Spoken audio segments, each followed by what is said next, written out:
ये कैसे हो सकता है? मुझे समझ नहीं आया, यकीन नहीं हो रहा मुझे। मैंने कहा था ना, ये लोग खतरा बन गए हैं और इन्हें रोकना बहुत जरूरी है।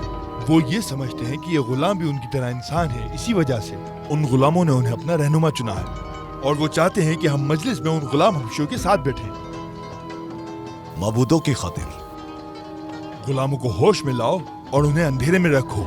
तुम्हारे गुलाम बिलाल ने इस्लाम कबूल कर लिया है और इसके बाद दूसरे गुलाम भी सर उठा लेंगे और वो लोग भी इस्लाम कबूल कर लेंगे। और अगर ऐसा हो गया तो वो सारे गुलाम हमसे मुकाबला करने लगेंगे।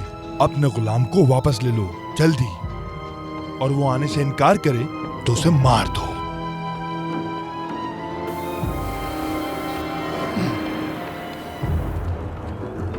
बहुत अच्छे सुहेल। ये देखो कौन जा रहा है, ये देखो।